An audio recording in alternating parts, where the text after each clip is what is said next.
You're still here? You reek of old age. Go home already." This harsh outburst came from our oldest son's wife during their housewarming party. My husband and I had come to celebrate our son's new home and were shocked by her audacity. Our son stood up, probably trying to calm his wife down, but beside me, my husband quietly muttered, "Shall we bring this house down?" At his words, our daughter-in-law's arrogant smile turned into a surprised gasp. Little did she know at the time that it wasn't just the house that was at stake, but her entire life as well. My name is Jacqueline Green. I'm 64 years old. I married my husband Sam and moved into his family home, where we lived a contented life. We were blessed with 2 sons, Robert and Ted, both of whom have grown up, have families of their own, and are doing well. As for Sam and me, all we want is to live out our remaining years in peace and happiness. However, there's one little thing that bothers us. It's our oldest son's wife, Alice. From the moment I first met her, I didn't have a good impression. Alice was 24 when she first came over to introduce herself before marrying our son. Although she greeted us at the door with a hello, there was no smile on her face. "Let me see, you're Alice, right?" Since she hadn't introduced herself, I asked my son just to be sure. At my question, Alice scowled. "What, does Robert have other women?" Both Robert and I were taken aback. "What are you talking about?" "Of course not," Robert hastily reassured her. "Well then, why did you need to confirm my name?" Alice started to argue right there on the doorstep. "I'm sorry, I shouldn't have said that." I nervously tried to calm the situation. Even though she was young, I couldn't help but think she lacked common sense, but hoped that time in marriage would improve things. That's what I thought at the time. Both families met, and everything proceeded smoothly. Alice's parents seemed like very nice people. They run a small electrical shop together, and they gave off a good vibe. I thought positively that Alice's initial behavior was perhaps due to her love for Robert. After their wedding, the couple moved to an apartment nearby. A few years later, our younger son Ted also decided to get married. It was a bit of a shotgun wedding. Ted was still in college, and his bride-to-be, Megan, was 20 and working from home after finishing high school. Honestly, we were worried. We had no idea what kind of girl was going to come into our lives, but when we first met Megan, she came with a gift and introduced herself politely at the door. I was surprised. Although we had thought that Alice's behavior was due to her youth, Megan, who was even younger, was very polite and respectful. There were some concerns about how their relationship began, but Megan seemed like a wonderful and kind girl. In the time leading up to their wedding, Megan visited us many times. She always offered to help out around the house. Of course, we couldn't let her do that, but we were incredibly touched by her thoughtfulness. The second son's wife's family owned a small construction company.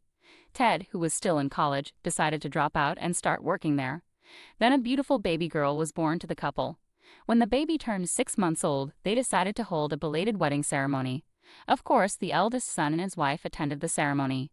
However, Alice looked sullen the whole time. Despite being a part of the family, she was constantly on her phone, never leaving her seat. Both my husband and I wanted to talk to her, but we could tell she gave off a vibe that said, "Don't talk to me." The wedding ceremony went smoothly, but the problem arose after that. Since they had a small baby, they decided not to have an after-party, so we suggested, why not have a small after-party at our house? Ted and Megan were thrilled. We prepared snacks and appetizers, and Robert and Alice joined us at our house. However, a commotion ensued. That was a lovely wedding. "Megan looked beautiful," said the eldest son. Of course, those kind words made the atmosphere pleasant, but it was the eldest son's wife who completely shattered the calm. "What are you saying? Who are you calling beautiful? Are you cheating on me?" she angrily confronted her husband. Everyone was stunned by her overreaction, but I quickly snapped out of it and tried to calm her down. "Alice, calm down. Robert didn't mean it that way." But it seemed like that was a mistake. Now I became the target of her anger. Alice glared at me and shouted, "How did you raise him to be such a cheater? Isn't it your fault for raising him this way?" Then she lunged at me. "Alice, calm down. Alice, please stop. Enough is enough." The children and my husband stepped in to restrain Alice. I immediately told Megan to take the baby somewhere safe and asked her to leave the room. Looking at Alice, who was panting heavily from her outburst, I was sure she must dislike all of us. No, everyone involved with Robert. She sees only Robert. For better or worse, we decided it would be better for Robert's sake to distance ourselves from them, and so we have kept a minimal relationship with them up to now. After the incident, I told Robert, "Don't you think it might be better to divorce?" To which she replied, "I have thought about that too," but when I mentioned it, Alice apologized in tears. After receiving words of apology from her, both my husband and I decided to leave the matter to the two of them. Despite the ups and downs, our eldest son and his wife celebrated their 15th wedding anniversary. Since they didn't have children, we didn't have many opportunities to meet with our eldest son and his wife, but we figured it was better to go on without any confrontations causing issues. Both my husband and I thought the same. Then one day, our eldest son contacted us. He said that he had decided to start his own business, focusing on the development of a game he had been working on as a hobby. In other words, our eldest son was going to be the CEO. He said he didn't need a large office to develop his game, but he would hire a few employees and each of them would work from home. Because there would occasionally be a need for meetings, he told us he was planning to build a new house with a small meeting room and his own workspace. My husband and I were very happy to hear that our eldest son was turning his hobby into his career and looking toward the future. A few months later, a mansion was completed. We were invited to the housewarming party along with our second son's family. It had been several years since we last met our eldest son's wife, but she had become a fine adult. I thought there wouldn't be any problems like before. Thinking that, we brought our congratulations and visited our eldest son's home. "Hello, excuse us," I said as I rang the bell. My eldest son came out to greet us. He guided us inside the house, saying, "This is the conference room, this is the workspace, and this is the living area. It's properly locked." He led us to the living room while showing us around the house. "Oh, it's lovely," I said, looking around the room with my husband and the family of our second son following behind, all wearing smiles. A meal was prepared in the living room, but I didn't see my eldest son's wife. "Where is Alice?" I asked my eldest son, but he didn't want to talk about her. In the end, we started eating without her. My husband and second son each gave their housewarming gifts to our eldest son. "You didn't have to do all this," my eldest son said, grateful but accepting the gifts with thanks, acknowledging the celebration. The second son's family had one more child since then, and the older child was already in elementary school while the younger child was still 2 years old. Both of them were excited about the new house. That's when it happened. There was a noise upstairs, followed by the sound of footsteps and someone coming down the stairs. "What? Alice is here," I called out to my eldest son, but he didn't answer. Then, when she entered the living room, she frowned upon seeing us.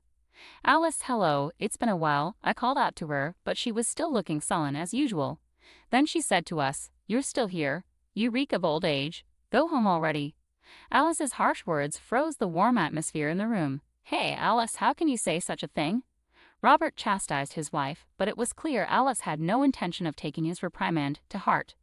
"Well, it's the truth, isn't it? Our brand new house is getting ruined because of them. I told you not to invite them over. And what are you, some big shot CEO now? Hanging around with some old codger who keeps working past retirement and people who are so average they had a shotgun wedding after dropping out of college. We live in completely different worlds." I was speechless, and so was my second son's family. Even my grade school grandchild was struck dumb in surprise. I had made various excuses attributing her behavior to her youth or excessive affection for my eldest son. But that was my mistake. Something essential to her humanity is missing. She lacks warmth and kindness towards others. It's not that she loves my eldest son the most. She loves herself above all else and values her status as the wife of a company president more than anything. I was furious. I couldn't stand silent anymore. As I was about to retort, my husband, who had been listening to the argument between my eldest son and his wife, let out a sigh. Usually calm and gentle, he said, "Maybe we should just tear this house down." At my husband's words, my eldest son, second son's family, and I involuntarily looked at him. Nobody could believe that such words had come out of his mouth. Only my eldest son's wife let out a surprised gasp. "What? Do you even understand what you're saying?" Alice asked. "Of course I do," my husband replied. "A house designed by me and built by Ted might be better off not existing." Alice was stunned at my husband's words. "I'm sure you, as the president's wife, wouldn't be satisfied with such a house designed by an old man and built by someone beneath ordinary. Our worlds are different. You should just move out." My husband's calm tone was ironically scary. Knowing this, none of us could interrupt the conversation between him and Alice. "What do you mean?" Alice started to tremble at his words and she glared at my eldest son. Noticing her gaze, my eldest son sighed and said to Alice, "It means exactly what he says. This house was designed by my father, a top architect, and the contractor is Megan's family's firm, with the foreman being Ted. I may hold a title and be a president, but I neither have substantial wealth nor reputation yet. Thanks to my family. I could own such a wonderful house rather among us. I know we are the most ordinary or even beneath ordinary." Alice turned pale at my eldest son's words. She must not have known, but even if she didn't know, didn't she ever wonder? There's no way our eldest son's income and savings alone could have built such an impressive house.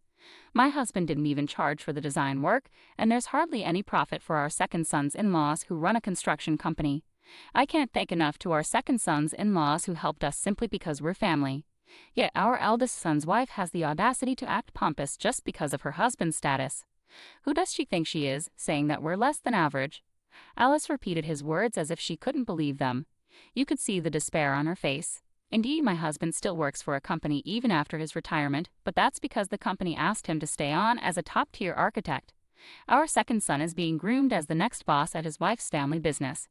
He gets good treatment not just from his coworkers but also from the business partners that his wife's family has had relationships with for years. And even though he's not yet the president, he's working hard for the company. Yet in this group, Alice is at the bottom of the barrel. Our eldest son laughed, looking at his wife, whose face had turned blue as if she was about to cry at any moment. Our second son also started laughing involuntarily, but the atmosphere was anything but pleasant. Our second son's wife quickly picked up on the mood and took their child to a nearby dollar store. She's really good at reading the room and is very considerate. Apologize to Dad and Mom properly if you understand. Our eldest son stopped laughing and yelled at his wife. What? Am I really that bad? You're always on their side. It's only natural for a husband to side with his wife. Alice fought back. Sure, that's right, but it's also a husband's job to point out when his wife is wrong. You're wrong. If you have a complaint, quit being my wife right now, our eldest son replied, truly angry. Seeing her husband so angry, Alice quickly changed her attitude and conspicuously knelt down. I didn't know.